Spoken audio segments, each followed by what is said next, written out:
In this lecture, we will look at the development of the Orthodox churches, particularly since the fall of the Byzantium.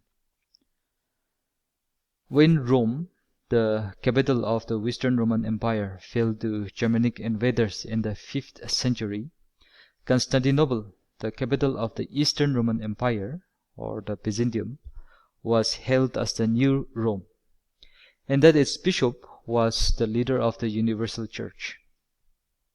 With the fall of Constantinople to Turkish Muslim forces in 1453, the new Rome had fallen. In the light of this, Moscow was now presented as the new Third Rome. In a move that in a subtle way indicates the newfound belief among the rulers of Russia that their empire was the new Roman Empire, in the aftermath of the fall of the Byzantium, Crown Prince Ivan III adopted the double-headed eagle symbol of the Roman power.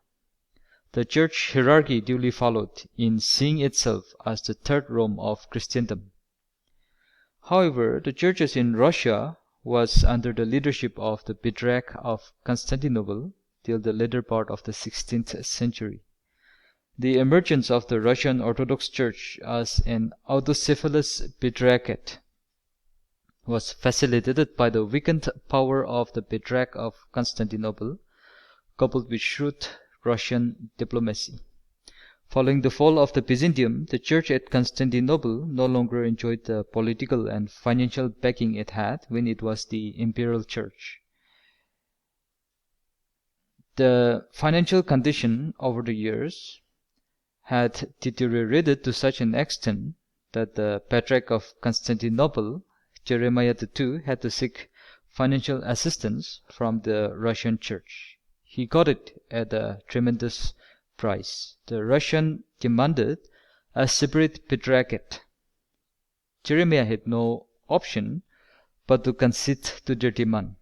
On 5th February 1589, Job of Moscow was enthroned as the first patriarch of Moscow in all Russia. The formation of the Russian Orthodox Church as an autocephalous patriarchate sets the precedent for what was to happen among the Eastern Orthodox churches in the coming years, that is, the formation of autocephalous churches in ethnic and national line. As a result of all this, the Eastern Orthodox churches no longer have a central authority as it used to be during the Byzantium rule, though it still recognized the Patriarch of Constantinople as first among equals. By the 16th century, most Orthodox churches, except in Russia, Ethiopia, and India, came under the Ottoman Empire. Generally, the Muslim Ottoman rulers did not actively persecute their Christian subjects until the 19th century, after which political development in Greece and the Balkans instigated Ottoman persecution of Christians. Nevertheless, Christians lived under tremendous socio-economic pressure under the Muslim rule.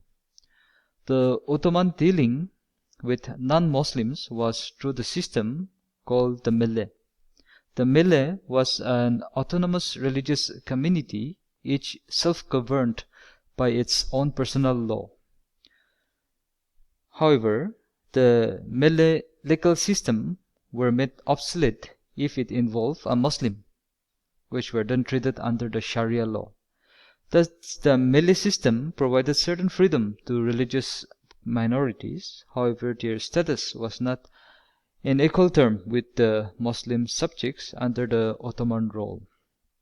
The Orthodox churches in the Balkan region was also affected by the spread of Islam through what is known as Tifsherm, which was kind of a tribute where young Christian boys were taken as blood tax, converted to Islam, and employed in the military and administration. As a result, many in the Balkan region became Muslim. In the 19th century, political development in the rise of the Greek and Balkan nationalism resulted in a number of religious pogroms. One of the most notable incidents was the Constantinople Massacre of 1821, in which many Orthodox Christians were killed, including Gregory V, the Patriarch of Constantinople.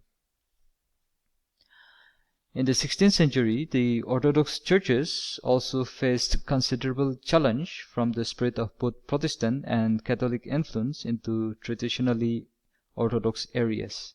The first contact of Reformation ideas with Orthodox Christians was in Poland, where its ruler Sigismund II followed a policy of religious tolerance. Protestant ideas also soon found its way to Constantinople, where its most notable admirer was Cyril Lucaris, the Patriarch of Constantinople, who came to be influenced by the Reformed tradition of Protestantism. In 1629, he published his famous Eastern Confession of the Christian Faith, which contained much Calvinist ideas. It created a controversy, resulting in the book being condemned by a council at Constantinople in 1638. However, gradual penetration of Protestant ideas over the course of time led to the formation of Orthodox churches, which are now referred to as the Protestant Eastern Churches. These churches of Orthodox origin subscribe to Protestant evangelical faith, though they also keep some elements of the Orthodox rites. Two such churches came out of Protestant influence among the Syrian Orthodox churches, or Thomas Christians in India. They are the Malankara Martoma Syrian Church and the St. Thomas Evangelical Church of India. They resulted out of an effort by the Anglican Church in colonial India to help the Orthodox Christians by providing education and facilitating Bible translation. Catholic proselytization of Orthodox churches also resulted in the formation of a distinct group of churches known as the Eastern Catholic Churches, earlier known as the United Churches. These churches submit to the leadership of the Pope while retaining the old liturgy and pattern of leadership. One such example is the Ukrainian Greek Catholic Church. Since the medieval period, the Orthodox churches had to live under much pressure, having had to live under Muslim rule. In the post-Reformation era, Orthodox churches also faced much pressure from both Catholic and Protestant proselytizers. Nevertheless, amidst all the challenges, the Orthodox churches had shown resilience and nurtured an identity that prides itself in its ancient root.